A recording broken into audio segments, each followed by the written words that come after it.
السلام علیکم۔ چمن رسالت کی شگفتہ کلیوں پیارے آقا علیہ الصلاۃ والسلام کے چمن کے مہکتے مہکتے پھولوں، اقبال کے شہینوں، عظمت مصطفیٰ کے دیوانوں، آج کی گفتگو پیارے آقا علیہ الصلاۃ والسلام کی بعثت سے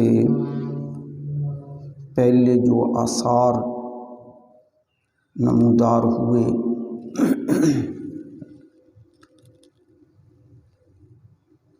بلا شبہ اللہ تعالیٰ کی قدرت بے پاں ہے۔ لمحہ بھر میں جو چاہے وہ کر سکتا ہے، وہ چیز ظہور پذیر ہو سکتی ہے،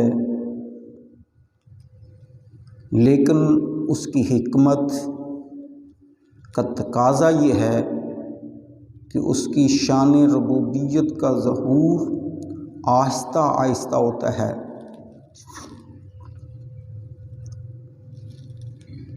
آپ صلی اللہ علیہ وسلم کی بعثت سے پہلے کچھ آثار نمایاں تھے اور واضح نظر آتا تھا، جس کا خود پیارے آقا علیہ الصلاۃ والسلام نے تذکرہ فرمایا، ذکر فرمایا۔ حضرت عائشہ صدیقہ عفیفہ رضی اللہ تعالی عنہا آپ فرماتی ہیں، بخاری شریف کی حدیث مبارکہ ہے کہ حضرت عائشہ صدیقہ عفیفہ رضی اللہ تعالی عنہا نے فرمایا کہ آپ پر وحی کا جب آغاز ہوا تو سچے خوابوں سے ہوا۔ وحی کے نزول سے پہلے پیارے آقا علیہ الصلاۃ والسلام خواب دیکھتے، جو خواب پیارے آقا علیہ الصلاۃ والسلام رات کو دیکھتے، وہ صبح ہو بہو صبح کی روشنی کی طرح وہ ظاہر ہوتا، صحیح ہوتا، درست ہوتا، سچا ہوتا۔ پیارے آقا علیہ الصلاۃ والسلام کے اس خوابوں کا تذکرہ حضرت عائشہ صدیقہ عفیفہ رضی اللہ تعالی عنہا فرماتی ہیں کہ اس کی تعبیر دن کو صبح کے اجالے کی طرح ہوتی، جس طرح رات گزرتی ہے، صبح کا اجالا روشن کر دیتا ہے، چمک آ جاتی ہے، اسی طرح پیارے آقا علیہ الصلاۃ والسلام کے جو خواب ہوتے وہ صبح اجالے کی طرح روشن ہوتے، اسی طرح واضح ہو جاتے۔ اور اسی طرح جب خواب دیکھتے رہے، پھر آپ کے دل میں خلوت کا شوق ابھرا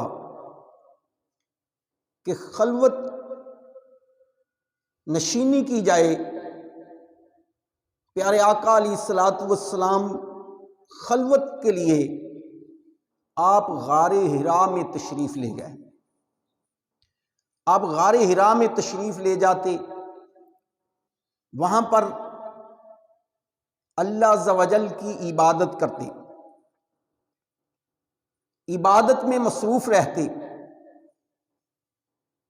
چند راتیں وہاں پر گزارتے، پھر واپس آ جاتے،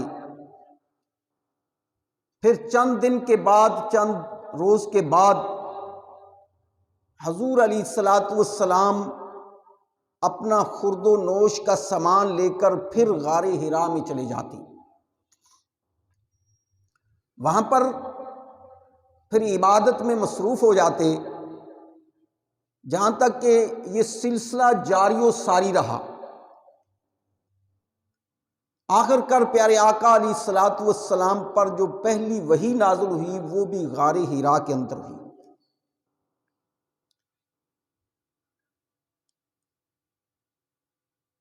غار حرا یہ مکہ مکرمہ سے یہ تقریباً 3 میل کے دوری پر تھا، تو اب تو تقریباً 7 ہی لگ گیا ہے، بلکہ آگے کو گزر گیا ہے۔ پہلے 3 میل کی دوری تھی۔ یہ غار حرا وہ اس پہاڑ پر ہے جس کو جبل نور کہا جاتا ہے۔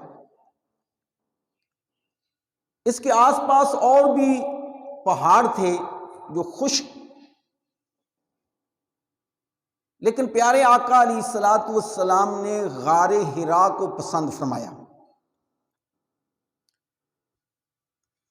غار حرا کو کیوں پسند فرمایا؟ اس میں حکمت یہ تھی کہ خانہ کعبہ غار حرا کی چوٹی سے نظر آتا تھا،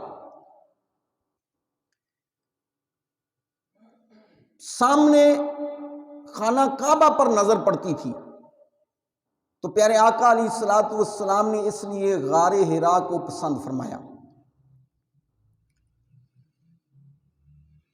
اس غار کی جو چوڑائی ہے اور لمبائی ہے وہ 4 گز لمبی ہے اور 2 گز چوڑی ہے، لیکن اس کی اتنی ہی وسعت نیچے ہے کہ ایک آدمی لیٹ سکتا ہے۔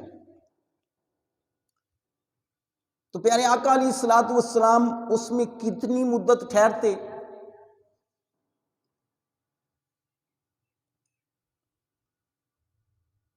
پیارے آقا علیہ الصلوۃ والسلام غار حرا میں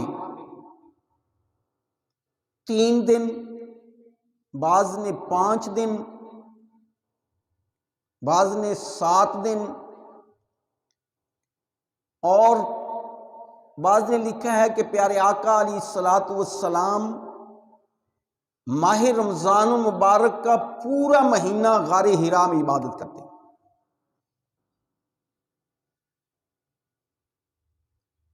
حضور علیہ الصلوۃ والسلام رمضان المبارک میں پورا مہینہ غار حرا میں عبادت کرتے رہتے۔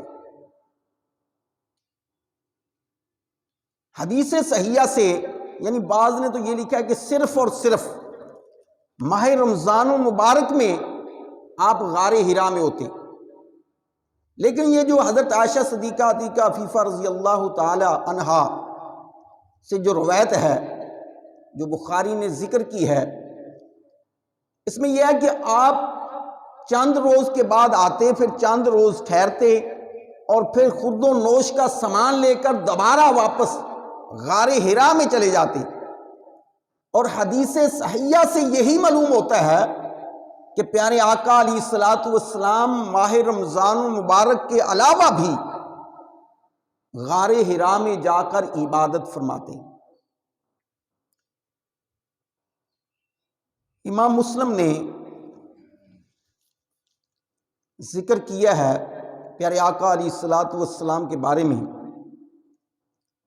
کہ حضور علیہ الصلوۃ والسلام کی بعثت سے پہلے جب اعلان نبوت فرمایا، جب پہلی وحی نازل ہوئی، اس سے پہلے پیارے آقا علیہ الصلوۃ والسلام کا ارشاد گرامی ہے کہ میں مکہ میں اس پتھر کو بھی جانتا ہوں۔ صحابہ کو پیارے آقا علیہ الصلوۃ والسلام فرما رہے ہیں، اے میرے صحابہ، میں مکہ میں اس پتھر کو بھی جانتا ہوں جو پتھر مجھ پر درود و سلام پڑا کرتا تھا۔ جب میں اس کے پاس سے گزرتا تو وہ مجھ پر درود بھیجتا، اور اسی طرح آپ صلی اللہ علیہ وسلم نے ارشاد فرمایا، جب میں باہر جاتا کسی وادی میں، کسی جنگل میں، تو پتھر اور درخت جو تھے وہ الصلاۃ والسلام علیک یا رسول اللہ کہہ کر مجھ پر سلام بھیجتے۔ ابھی نبوت کا اعلان نہیں فرمایا، لیکن یہ چیزیں ظاہر ہو رہی ہیں، تو رب کائنات کی حکمت یہ تھی کہ آپ کو یہ بار بار سنا کر آپ کا دل جو ہے وہ اس کی طرف مائل کیا جائے۔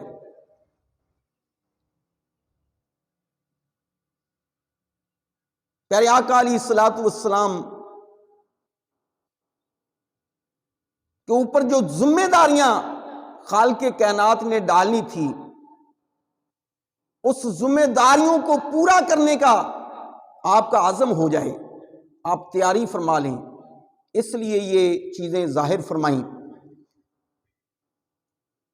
بخاری شریف میں یہ حدیث مبارکہ ہے جس میں وحی نازل ہوتی ہے۔ پیارے آقا علیہ الصلوۃ والسلام غار کے اندر ہیں، غار حرا میں، تو فرشتہ حضرت جبریل علیہ السلام حاضر ہوتے ہیں اور آ کر پیارے آقا علیہ الصلوۃ والسلام سے عرض کرتے ہیں اقرا، کہ پڑھیے آپ۔ حضور علیہ الصلوۃ والسلام نے فرمایا ما انا بقاری، میں پڑھنے والا نہیں ہوں۔ امام بخاری نے اس کو ذکر کیا ہے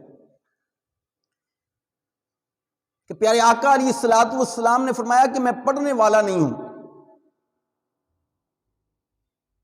پیارے آقا علیہ الصلوۃ والسلام فرماتے ہیں کہ مجھے اس فرشتے نے دبایا، جیسے جفی پا کر دبایا جاتا ہے، آپ فرماتے ہیں مجھے اتنا زور سے دبایا کہ مجھے تکلیف محسوس ہوئی، پھر اس نے مجھے چھوڑ دیا، اور پھر حضرت جبریل علیہ السلام نے عرض کیا اقرا، پیارے آقا علیہ الصلوۃ والسلام نے وہی جواب دیا ما انا بقاری، میں پڑھنے والا نہیں ہوں۔ پھر اس نے فرشتے نے پیارے آقا علیہ الصلوۃ والسلام کو دبایا اتنا زور سے کہ پیارے آقا علیہ الصلوۃ والسلام فرماتے ہیں کہ مجھے تکلیف محسوس ہوئی، پھر اس نے چھوڑ دیا، پھر یہی الفاظ کہے۔ پیارے آقا علیہ الصلوۃ والسلام نے پھر وہی جواب دیا۔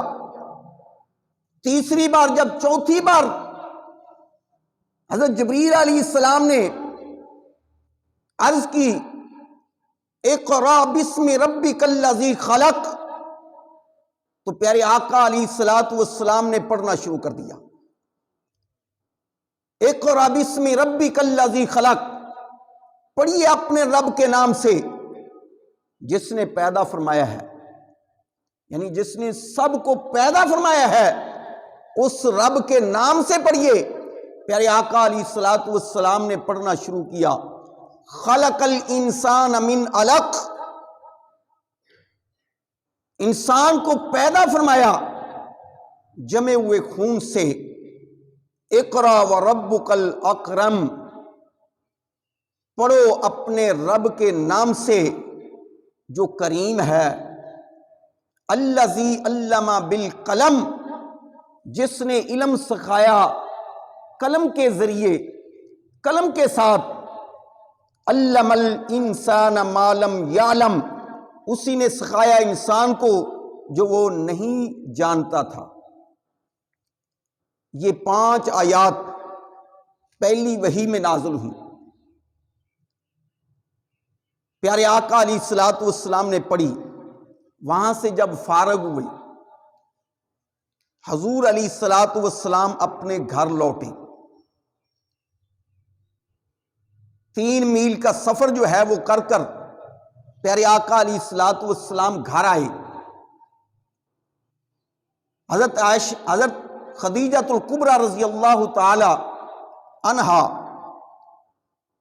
ان سے فرمایا زملونی زملونی زملونی، مجھ پر چادر ڈالیے۔ آپ نے چادر ڈال دی۔ گھبراہٹ جب ختم ہوئی تو آپ نے یہ پورا واقعہ سنایا۔ لیکن بعض محدثین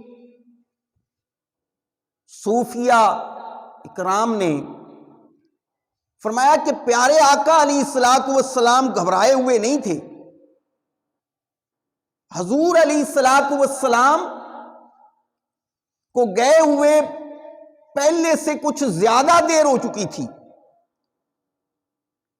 حضرت خدیجہ الکبریٰ رضی اللہ تعالی عنہا نے اپنے کچھ بندے بھیجے کہ جاؤ پیارے آقا علیہ الصلوۃ والسلام کو ڈھونڈ کر لاؤ۔ جب وہ بندے واپس آئے تو انہوں نے جواب دیا کہ نہیں ملے۔ آپ پریشان ہوئی کہ پہلے سے زیادہ آپ باہر رہے ہیں۔ جب واپس آئے تو آپ گھبرائی ہوئی تھی، تو جب یہ واقعہ سنایا تو آپ فرمانے لگی کہ اللہ عز و جل آپ کو خدا کی قسم ضائع نہیں فرمائے گا، یعنی اللہ عز و جل ہرگز آپ کو بے آبرو نہیں کرے گا۔ یہ حضرت خدیجہ الکبریٰ رضی اللہ تعالی عنہا نے یہ جملہ فرمایا، اور اس کی تقریباً 5 وجہ بیان فرمائی کہ جس وجہ سے آپ کو بے آبرو نہیں کرے گا۔ پہلی وجہ بیان فرمائی کہ آپ قریبی رشتہ داروں کے ساتھ صلہ رحمی کرنے والے ہیں، آپ قریبی رشتہ داروں کے ساتھ صلہ رحمی کرنے والے ہیں۔ دوسری وجہ فرمائی کہ کمزوروں اور ناتوانوں کا بوجھ اٹھانے والے ہیں، اور تیسری وجہ بیان فرمائی کہ مفلس ناداروں کی اپنی نیک کمائی سے مدد کرنے والے ہیں، ان کی خدمت کرنے والے ہیں، اور چوتھی وجہ فرمائی کہ آپ مہمانوں کی مہمان نوازی کرنے والے ہیں، اور 5ویں وجہ بیان فرمائی کہ کسی پر کوئی اگر مصیبت آ پڑے تو آپ اس کی مصیبت کو دور کرنے کی کوشش کرتے ہیں، اس کی مدد کرتے ہیں۔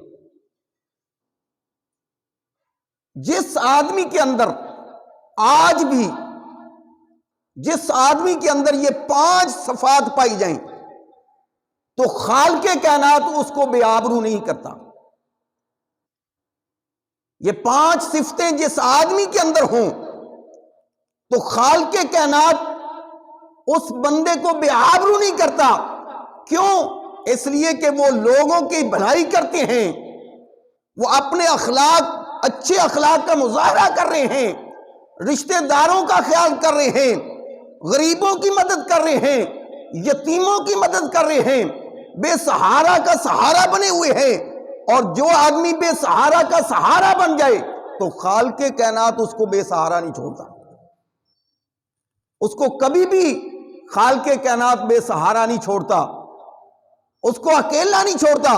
یہاں تک یہ بھی بات واضح ہے کہ جو آدمی دنیا میں کسی کے عیبوں کے اوپر پردے ڈالتا ہے تو خالق کائنات قیامت کے روز اس کے عیبوں پر پردے ڈال دے گا۔ جو دنیا میں کسی کے عیبوں پر پردے ڈالتا ہے، کسی کے عیبوں کو چھپائے رکھتا ہے، پتہ ہوتا ہے کہ اس آدمی میں یہ عیب ہے لیکن اس کو چھپائے رکھتا ہے، تو خالق کائنات قیامت کے روز اس بندے کے عیبوں پر پردہ ڈال دے گا، اس کے عیبوں کو واضح نہیں کرے گا، اور جب واضح نہیں کرے گا تو اس کو بخشش کا ٹکٹ دے دے گا، اس کی بخشش فرما دے گا، اس کو جنت کی طرف جو ہے وہ روانہ فرما دے گا۔ جس کے عیب نہیں ہوں گے، جس کے عیبوں کو ظاہر نہیں کرنا ہوگا، جس کی گناہوں کو تولنا نہیں ہوگا کہ تولیں گے تو لوگوں کے اوپر ظاہر ہو جائے گا، تو پھر اس بندے کو بغیر حساب کے ہی جنت میں داخل کر دیا جائے۔ تو اس لیے حضرت خدیجہ الکبریٰ رضی اللہ تعالی عنہا آپ فرماتی ہیں حضور اللہ کی قسم اللہ کبھی آپ کو بے آبرو نہیں فرمائے گا، کیونکہ آپ کے اندر یہ صفات ہیں۔ تو یہ پیارے آقا علیہ الصلوۃ والسلام کی بعثت سے پہلے، اعلان نبوت سے پہلے یہ چیزیں ظاہر ہوئیں تاکہ پیارے آقا علیہ الصلوۃ والسلام پر جو ہم نے ذمہ داری ڈالنی ہے اس سے حضور علیہ الصلوۃ والسلام آگاہ ہو جائیں اور اپنے دل کو مطمئن کر لیں اگلے جمعے پر انشاءاللہ العزیز اس سے آگے کہ نبی کو اپنی نبوت کا علم ہوتا ہے یا نہیں ہوتا، اس پر گفتگو ہوگی۔ دعا ہے اللہ رب العزت ہم سب کو اہدنا الصراط المستقیم۔